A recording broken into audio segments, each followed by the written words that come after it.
Aquí vengo a hacer el pago de esta factura. No, señor, el pago de facturas solo se puede realizar en línea. Gracias por venir. ¿Qué le pasa, señor? Seguridad, por favor. ¿Qué hay, mi gente? ¿Cómo andamos? ¿Cómo estás tú? Bienvenidos al canal y para mis suscriptores, bienvenidos de nuevo. Me llaman Austin de la calle, pero como somos amigos, me puedes llamar Austin. Hoy vemos un video muy divertido sobre el servicio al cliente. If you've ever had to call into customer support before, you've probably had to go through the same crap that I have, where they just want to bounce you around from one department to the next, and nobody really seems intent on actually helping solve your problem. Well, if you've ever dealt with that frustration, you may be relieved to know that we don't just have to deal with that here in the United States, but every country around there, they all deal with this same crap. So this video, I found this family on TikTok a while ago. They're called Los Chicaneros, and it's a family. It's a mom and dad, a son and a daughter, and they just make these really funny skits, and they're hilarious. So I wanted to share one of their videos with you guys and break down what we can learn from it. Now, before we get too far into it, I just want to give you a quick reminder about my giveaway for the conjugation spreadsheet. Now, I need your help in deciding on content for future immersion exercises. There is something to be learned from absolutely any corner of the Spanish-speaking world, and I want to know what interests you guys the most. So, I've got a post up.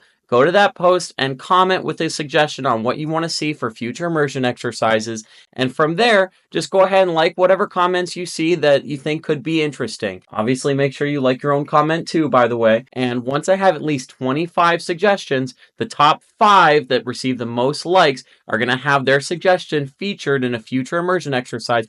And you'll get my free conjugation spreadsheet. So let's go ahead and get started. We're going to watch it once all the way through just so we can enjoy it and have a good laugh together. And then we'll get into the specifics. But while we're watching it the first time, just keep an eye out for when they're addressing the guy calling in as tú versus usted. Different individuals in this video, they're going to be calling him tú. Some of them will be calling him usted. And sometimes they're going to kind of go back and forth a little bit. So just keep an eye out for that. All right, let's get started. Sí, buenos días. Buenos días, permítame, lo pongo un momento en espera. Está bien. Estamos trabajando para darte la atención más rápida posible. Recuerde que esta llamada está siendo grabada por razones de seguridad. ¿Es su llamada acerca de una cuenta de negocios o personal? Sí, aló. Es sobre mi cuenta personal. Permanezca en la línea mientras lo comunico con el departamento de cuentas personales. Bueno. Agradecemos su amable espera. En pocos minutos te atenderemos. Buenos días, cuéntame cómo le puedo ayudar en el día de hoy. Buenos días. Es que tengo un problema con mi factura y no la... Permítame un momento, lo comunico con el departamento de facturación.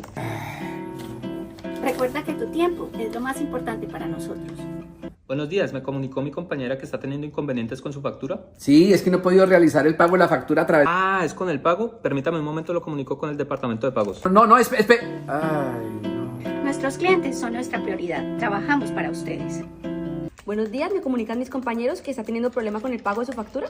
Que sí, que estoy teniendo problemas con el pago de la factura. Desafortunadamente, el pago de factura solo se puede realizar en persona en cualquiera de nuestras oficinas. No, pero ¿cómo así? Gracias por comunicarse con nosotros. No olvide quedarse en línea para calificar su experiencia.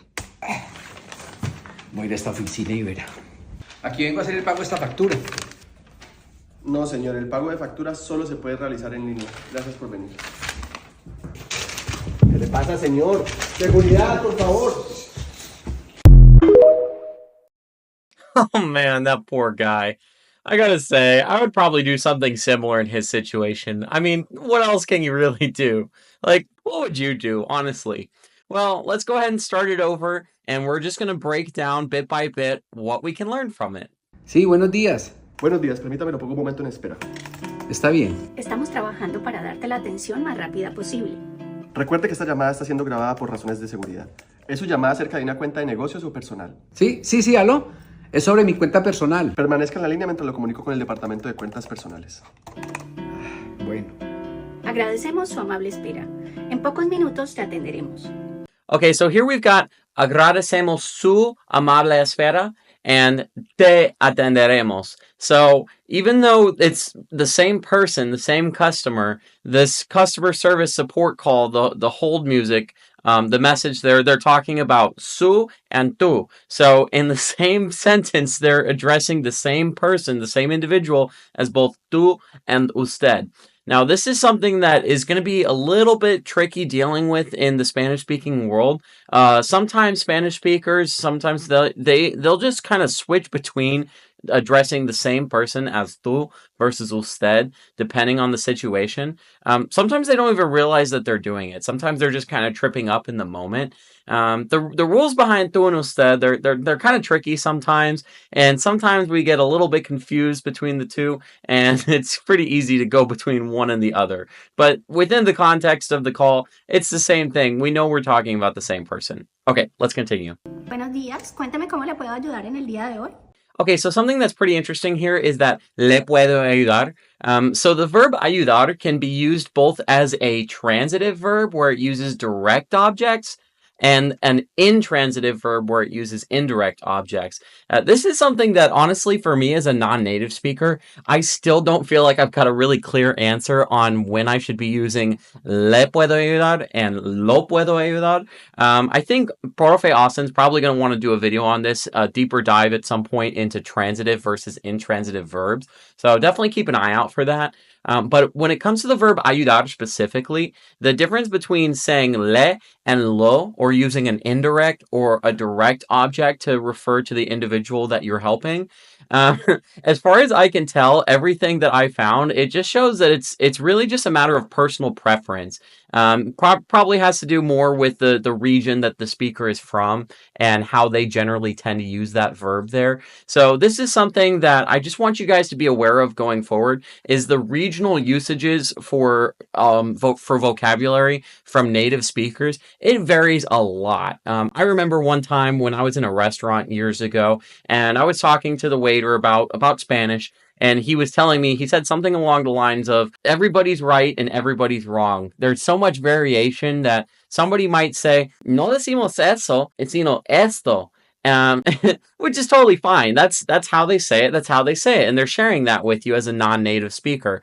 But if you're being corrected by somebody, by a native speaker, just try to be mindful. Take what they're saying with a grain of salt. It could be something that you're not wrong in what you're saying, but rather the distinction is something that has to do more with regional usage. And the person that you're talking with, they're just from a region where they say the word differently. So just keep that in mind going forward. Buenos días, es que tengo un problema con mi factura y no la... Ah, permítame un momento, lo comunico con el departamento de facturación. Recuerda que tu tiempo es lo más importante para nosotros.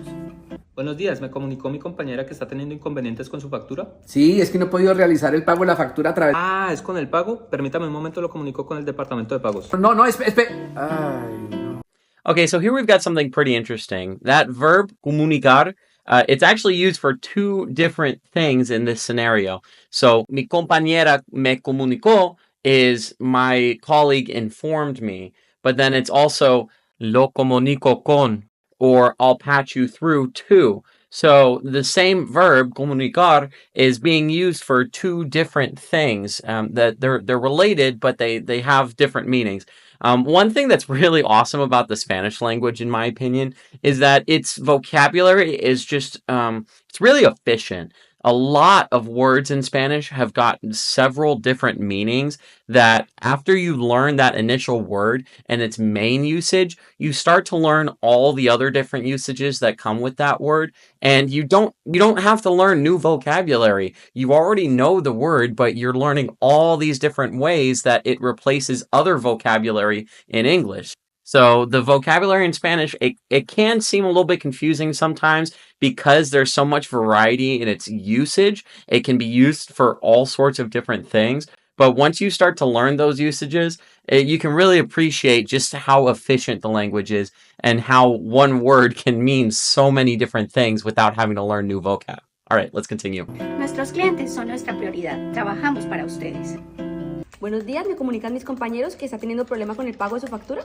Que sí, que estoy teniendo problemas con el pago de la factura. Desafortunadamente, el pago de factura solo se puede realizar en persona en cualquiera de nuestras oficinas. Okay, so here we've got that word cualquiera, which means any or whichever. And it's a little bit confusing to Spanish learners because it ends in an A, and then there's another word, cualquier, which also means any. But cualquiera is not a feminine word and cualquier masculine, but rather the difference between the two is that cualquiera is actually a noun and cualquier is an adjective. So what do I mean by that? Well, here in this situation, she's saying cualquiera de nuestras oficinas. So she's saying whichever of our offices.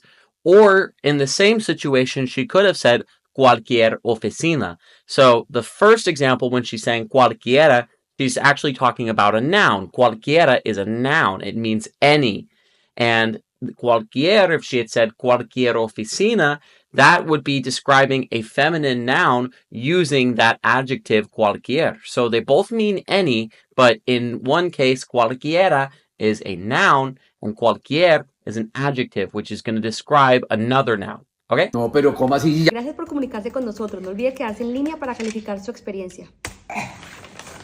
Voy a ir a esta oficina y verá. Aquí vengo a hacer el pago de esta factura. No, señor, el pago de facturas solo se puede realizar en línea. Gracias por venir. ¿Qué le pasa, señor? Seguridad, por favor. Okay, so the last thing we've got here is that ¿qué le pasa? Which means what's wrong with you when he's referring to the guy as usted. Now, I love that phrase. ¿Qué le pasa? ¿Qué te pasa? It means what's wrong with you. But literally it's what's happening to you or what's going on with you, basically. So if somebody comes up to you and they're just really bugging you and you kind of want to be left alone or you want to know what their deal is, you can ask them, what's happening with you? What's happening to you?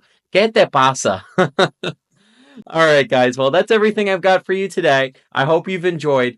Don't forget, I need your help in deciding on our coming immersion exercises. I don't want to just do all the stuff that I enjoy. I want to know what you guys like, and I want to share it with everybody. So don't forget to hit up that community post and let me know what you think and share your suggestions.